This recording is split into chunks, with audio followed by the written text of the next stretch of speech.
Good morning, sir. You're Raphael Boyd, Yes, ma'am. and Mr. Boyd is charged with... Right out the gate, Judge West makes it clear. This courtroom is a no-excuses zone. And trust me, when a judge opens like this, somebody's day is about to get very real. Doesn't work like that. Okay. You need to do a rejection. He's already previously rejected 10 years, Your Honor. Okay. That offer's not going to change. I don't see that. Back in Okay. September, Your Honor. There it is, September. All right. So you've gone over everything with Mr. Boyd. And Mr. Boyd, after visiting with Mr. Jeffries, is it your intention that you still want to plead not guilty and go to trial? Yes, ma'am. All right, it looks like there was a 10-year offer last year. I want to make sure you understand that after today, I will not accept that offer. If you change your mind and you want to enter a plea of guilty, it would be to something different than that. It would not be lower than that unless some new information came to light with Mr. Jeffries or Mr. Nichols that they don't know about right now. Do you understand? Yes, ma'am. All right, I'll get it set on the trial docket. Mr. Jeffries will begin preparation for trial. You're free to go. Thank you.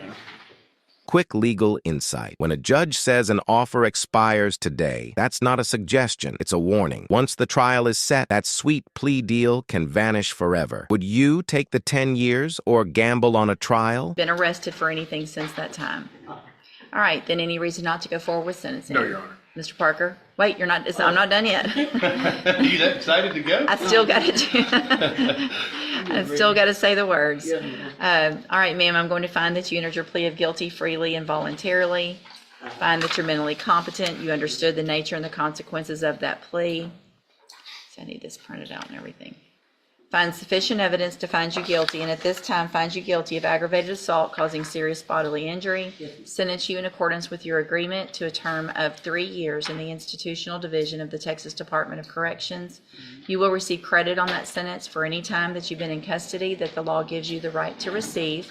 Yes, ma'am? Question, would it be from the date of the incident or the date of the indictment? It's, if you were in custody on this case, even before it was indicted, you'll get time for it. So if you were arrested and then you bonded out, No, It occurred in the correctional facility, Your she's, Honor. Yeah. I think yeah, she's yeah, asking for time she won't get credit for it. oh, no, probably not. So it happened in April, I should get credit from April to whatever. It's gonna be when we had a hold on you or when the indictment was, whichever kind of came first. Okay? It's fine. So you'll get credit for that. I am making an affirmative finding of a deadly weapon. This moment is classic courtroom confusion. Time credit sounds simple, but it depends on custody status, holds, and indictment timing. The judge is basically saying, if you weren't officially held for this case, the clock doesn't count. Was an agreement that I followed, and so you waived your right to appeal. I'm also handing you a written admonishment regarding your ineligibility to possess a firearm or ammunition. Because of the judgment entered against you, you're ineligible under Texas law to possess a firearm or ammunition. Possession of a firearm or ammunition could lead to charges against you. Firearm is a legal term, and you should read the written admonishment I provide you to see what devices qualify as a firearm. If you have questions about the laws that make you ineligible to possess a firearm or ammunition, or about how long that lasts, you can talk to Mr. Parker, right? Okay, that being good. Good. All right, good luck to you, ma'am. You can go back with the bailiff. I only had one other case, Judge. and Almeida Miles. she- Good morning, sir. You're Kelton Heert. And Mr. Heert is charged with evading arrest or detention with the use of a vehicle. And Mr. Gilmore, what's the announcement? Judge, we just need more time to do discovery and discuss negotiations. All right, looks like you were hired in April. Any issue, Mr. Coleman? No, Judge, states and opposed. All right, I'll just do a normal reset, about 30 days. Mr. Heert, stay in touch with Mr. Gilmore so you can go over everything that he receives from the district attorney's office, and we'll see if we can get an announcement at the next court date. All right, you're free to go. Judge, could you give me 1 minute on the? On Mr. Wise? Sure. Good morning, ma'am. Are you Carly Davis? And Ms. Davis is charged with driving while intoxicated, third or more. And Mr. Rojas, what is the announcement? Judge, speaking with Ms. Davis this morning, she's about to start a new job, and I think once she does that, her family members are going to help her to hire a lawyer if you give her a month. So here's the thing, Ms. Davis. We already did this since last year, June. I gave you time and time and time on the initial docket to try to get someone hired, which is why I appointed Mr. Rojas. I will reset your case one time. If you get someone hired, great. If not, Mr. Rojas will remain your attorney at this point. You need to be visiting with him, talk to him about your case, unless you do get someone else hired before the next court date, because I need to get an announcement at the next court date. You understand? Yes, ma'am. All right. Okay. You're free to go.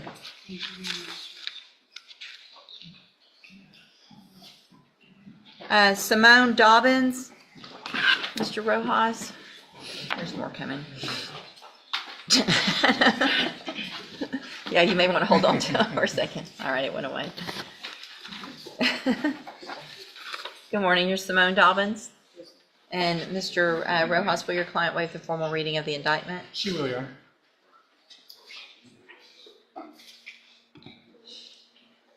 Ms. Dobbins, in cause number 24, DCCR 0504, you're charged with the state jail felony offense of driving while intoxicated with a child passenger under 15, and that's from December 9th of 2023. And how do you plead to that charge?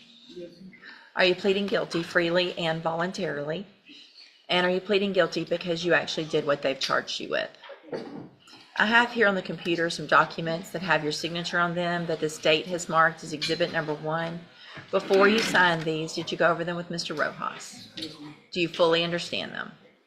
And do you understand, if I follow the agreement that you made with the district attorney, that you'll be waiving or giving up any right to appeal? And it looks like the agreement that you reached is for a 2-year term in the state jail prison, but that would be probated. You'd be on probation for 4 years. You would be ordered to pay a $500 fine to follow all of the rules and conditions of probation, including having an auto ignition interlock device on any vehicle that you drive. Is that your understanding? Do you also understand, if you're not a U.S. citizen, that a plea of guilty or no contest may result in your deportation, exclusion from admission to the country, or denial of naturalization under federal law? State tenders number 1. No objection. It's admitted. Any evidence that Ms. Dobbins is not competent? No, Your Honor. All right, ma'am, I'm going to find that you entered your plea of guilty freely and voluntarily. Find that you're mentally competent and you understand the nature and the consequences of your plea. Find sufficient evidence to find you guilty. However, I'm going to reset your case so that the probation department can do a pre-sentence report. That'll give me more information about you and your case, and then we'll come back later for sentencing. You need to stop and talk to probation on your way out of the courtroom today, and she's sitting at that desk right there. Okay, see you back at sentencing. And then, Mr. Rojas, you have Joseph Gilbo sentencing. Oh, no, I'm holding it, but that's the one they're talking about. Okay. All right, sir, you Jason Jones. And in cause number 23, DCCR 0390, Mr. Jones, you were previously in court, entered a plea of guilty to unlawful possession of a firearm by a felon. And I received the pre-sentence report. Has everyone had an opportunity to review that report? We have, Your Honor. Yes, Your Honor, we have. And are there any additions or corrections? Not from the defense. No, Your Honor. So, Mr. Jones, I've got some serious concerns with placing you on probation in this case, because not only are you a convicted felon, it doesn't appear to me that you were just carrying a gun from one place to the other. You had two guns, chambered, 16 rounds in a magazine. You had extra rounds under your seat. You had a backpack with marijuana, another backpack, another suspected bag of marijuana in your cup holder. You had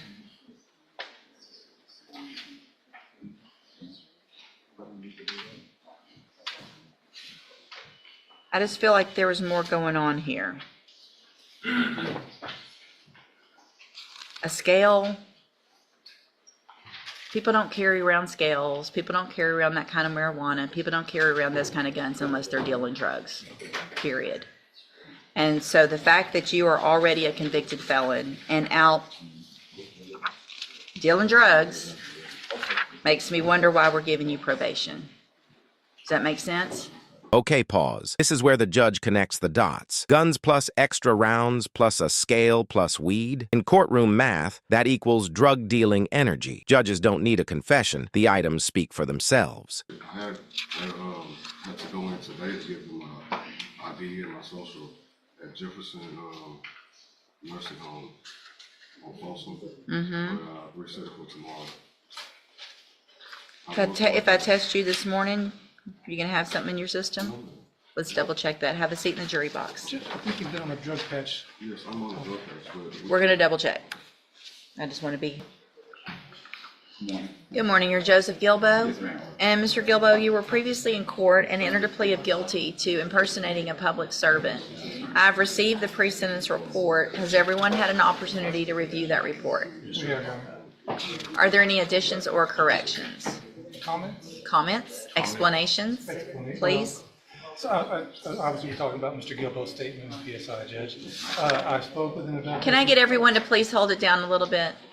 I spoke with him about this morning, and what he's telling me this morning is that the statement he made to the probation department is his version of events. I explained to him that based on that, my advice would be if the court will allow him to withdraw the plea and set it for trial. However, he wishes to proceed with the agreement and go be placed on probation. Well, you can't say you didn't do it and get probation.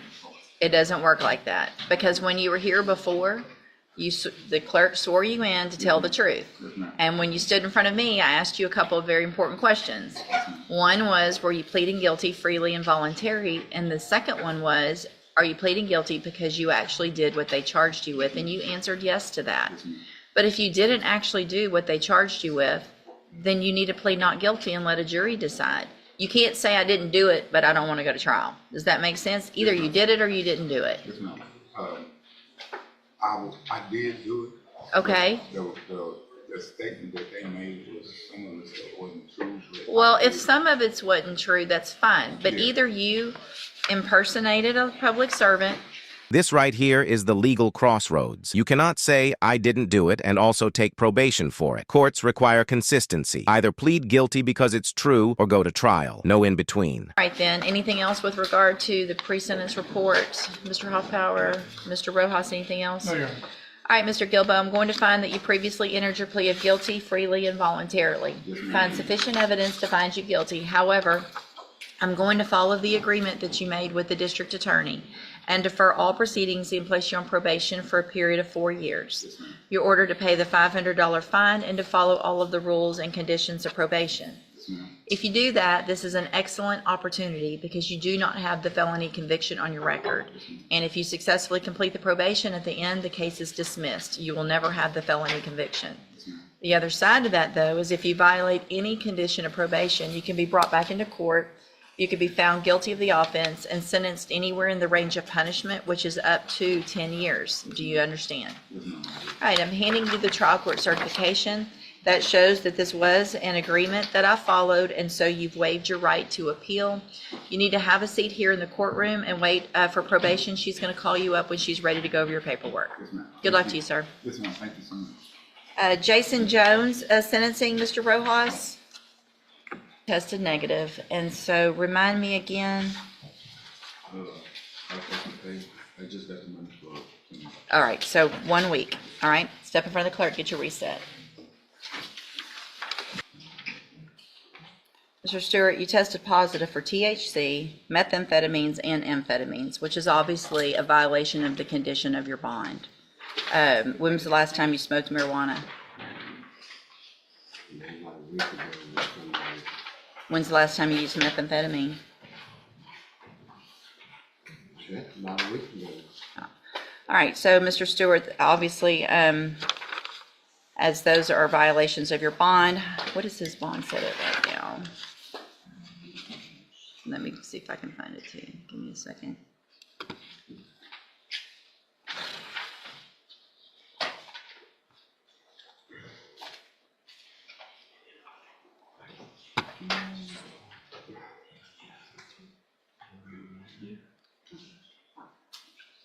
$5. So, Mr. Stewart, I'm going to raise your bond because you violated, obviously, the conditions of it by using illegal substances. I'm going to raise your bond to $20,000. A condition of that bond, if you make it, is that you will be required to have a drug patch on at all times. You will have 24 hours from the time you're released from custody if you make that bond to get the drug patch on. You will have to go get that changed every 2 weeks. If it tests positive and you make that bond, the bond's going to go up and you're going to be back in jail. You're using drugs 1 week before you come to felony court while you have a, go back with the bailiff. Good morning, sir. Are you Jamal Joseph? Yes, ma'am. And Mr. Joseph was previously in court, entered pleas of guilty to in 2 cases to burglary of a habitation, and those were both first-degree felony offenses. I've received the pre-sentence report. Has everyone had an opportunity to review that report? Yes, Your Honor. Are there any additions or corrections? No, Your Honor. And so it says here the fine was to be determined. Is that was that left up to Just me? left up to you, Judge, and I just wanted to let the court know, if you will recall, we did, obviously the criminal history is concerned. The factors underlying the burglary itself, the fact that he has full-time employment, the fact that the complainant is okay with probation, and the fact that he has pled to the higher first-degree charge, lending himself to that exposure if he's back for the reasons for the alteration. And it looks like, it wasn't necessarily on the front page, but it looks like there has been some requests for restitution in each of the cases. Correct. 600 in 0493 and $160 in 0709. Is there any issue with me ordering that, Mr. Samuel? No, Your Honor. Okay, then at this time, Mr. Joseph, I'm going to find in each of your cases that you entered your pleas of guilty freely and voluntarily.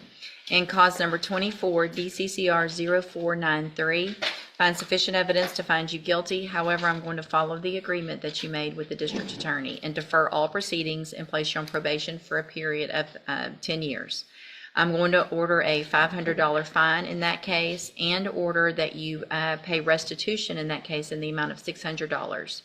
You're also required to follow all of the rules and conditions of probation. And then in cause number 24, DCCR 0709, also find that you entered your plea of guilty freely and voluntarily, find sufficient evidence to find you guilty. However, I'm going to follow your agreement that you made and defer all proceedings and place you on probation for 10 years. You're ordered to pay a $500 fine in that case also, and ordered to pay $150 in restitution in that case, and also follow all of the rules and conditions of probation. If you do all of this, then this is an excellent opportunity because you do not have these felony convictions on your record. And at the end of the probation period, the cases will be dismissed and you'll never have the felony convictions. The other side of that, however, is if you violate any condition of probation, you can be brought back into court. You could be found guilty in each of the cases, and the range of punishment that I could sentence you to in each of these cases is a minimum 5 years in prison up to 99 years or the rest of your life. Do you understand? All right, I'm handing you the trial court certification that shows this was an agreement in each case that I followed, so you've waived your right to appeal.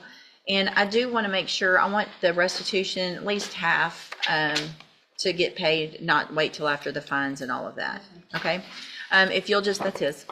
If you'll just have a seat here in the courtroom, probation will call you when she's ready to go over all your paperwork. All right, good luck to you, sir. Thank you, Mr. Senior. May I be excused, Your Honor? Yes, sir. Have a good day. All right. See, Mr. Bruce Smith on Brian Berrier. This is 24 DCCR 0128.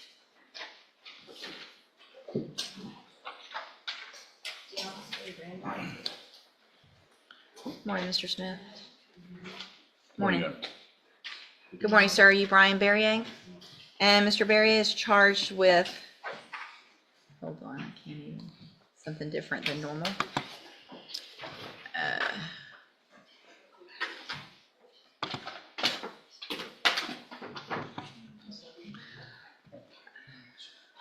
Placing a serial number with intent to change identity, a third-degree felony from January 6th of 2023. And Mr. Smith, what is the announcement? You know, we progressed to the point with this discovery that we know that this is not going to be a trial. Okay. I would like one more setting.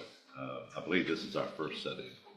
Oh, yeah, you were hired in April. To discuss Sure. disposition.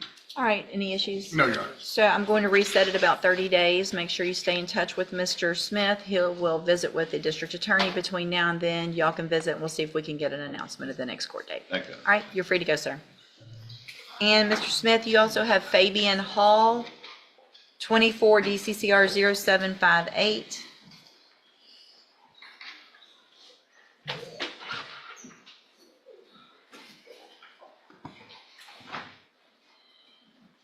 Good morning, sir. Are you Fabian Hall? And Mr. Hall is charged with injury to an elderly, child, or disabled individual. And Mr. Smith, what is the announcement? Your Honor, this is I believe, our first setting on the case. But I have talked with Ashley, and I'm asking for one more resetting. I'm trying to get into a further discussion concerning the culpable mental state. All right, so any issues? All right, I'm going to do a normal reset. Obviously, you haven't been on that long, but it has been going on for a little while. So if you can try to visit with Ms. Malfino, make sure you stay in touch with Mr. Smith. So we'll see if we can get an announcement at that next court date. All right, thank you. John.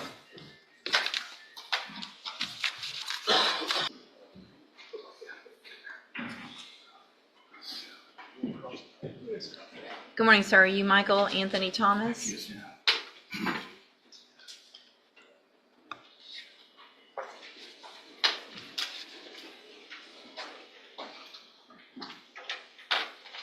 And will your client waive the formal reading of the indictment? He does, Judge.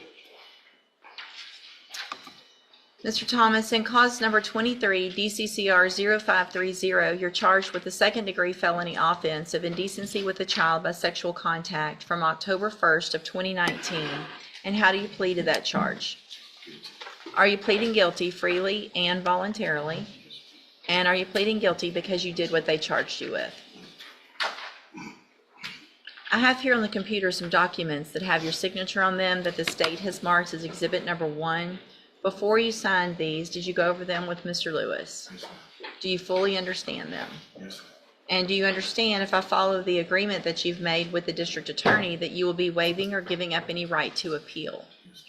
And it looks like the agreement that you've reached is for a cap of 4 years in prison, which means you'll be leaving your punishment up to me. As long as I don't give you more than 4 years in prison, then you can't appeal. If I can give you 4, 3, 2, I can consider probation. It'll depend on all the information that I receive at a sentencing hearing. You have an absolute right to have a jury come in and determine 2 things, if you're guilty or not, and then if they find you guilty, what your punishment is. Your case is actually set for trial to begin next Monday. So if we go forward this way, you're waiving the right to that jury, and you're going to want me to go forward this way. And is that what you want to do? Yes, ma'am. Do you also understand that a plea of guilty or no contest, if you're not a U.S. citizen, may result in your deportation, exclusion from admission to the country, or denial of naturalization under federal law? In addition, did you do the sex offender registration paperwork? No, we did not. So I'll go through it, and then before you leave today, make sure and get that done. And so also, do you understand that as a result of this plea, you will be required to register as a sex offender? All right. State tenders number 1. No objection, Judge. It's admitted. Is there any evidence that Mr. Thomas is not competent? No, Judge. All right, sir, I'm going to find that you entered your plea of guilty freely and voluntarily. Find that you are mentally competent and understand the nature and the consequences of that plea. Find sufficient evidence to find you guilty. However, I'm going to reset your case for sentencing so the probation department can do a pre-sentence report. That'll give me more information about you, your case, and then we'll come back later for sentencing. Anything that you think is important for me to know, be sure and get that information to Mr. Lewis. He will present it to me on your behalf when we come back. And make sure y'all get that signed. And do you have your discovery? Okay, all right. So you can visit with probation, but don't leave. Also, you're going to need to sign one more thing on the tablet with Mr. Lewis, okay?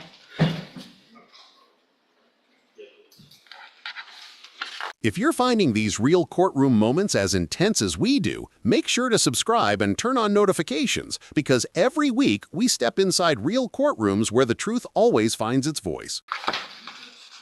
Good morning, sir. You are Daniel Jake Wise. Yes, ma'am. And Mr. Wise, you're on. Who? That was a roller coaster. Felonies, plea deals, drug tests, revoked bonds. Judge West runs a tight ship. And what's wild is that every one of these moments is 100% real courtroom pressure. Received an updated pre-sentence report. Has everyone had an opportunity to review that report? We have, Judge. Are there any additions or corrections to the update? Well, just some additions maybe, because when we left court, you ordered twice weekly UAs, and the reason was because he disputed the results of the drug patch.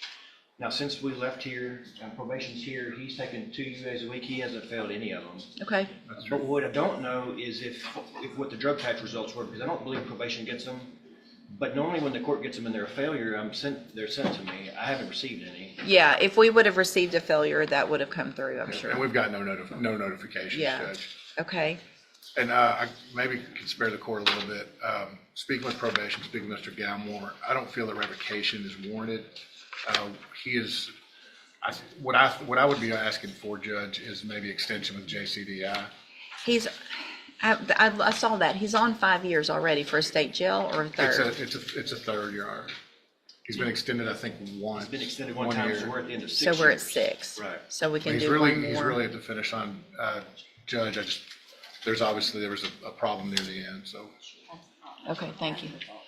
Okay, and Mr. Patton, you're here, thank you, and you agree that the extension, what you put in your report with the JCDI would be appropriate? Yes, Your Honor. All right then, Mr. Judge, may I? Sure. He wrote Did you a want to letter- argue I against did. me leaving him on probation? Well, not against leaving on probation. He did write a lengthy letter to the court. He did, I've got it, I reviewed it. Part of that, he explains his career path lately because of his hip replacement, going with that work for a long time. He is working at the shipyard now. He's got a job opportunity lined up, but he can't start it until he's off probation. So what he would like is to finish probation as quickly as possible, obviously. Because of his passing 2 drug tests per week, and that's really been his only issue for the entire 5 or 6 years of probation is those 2 tests from last year, or the turn of the year. Discussing with him, we were, at least our proposal would be to extend him for maybe 3 or 4 months and leave this twice-a-week drug testing on him and see if he can continue passing his drug test. If he does, then he could time out and expire and go get a better job. Let me check, let me look through some things. Per the administrative report, he's never had any problems on probation before.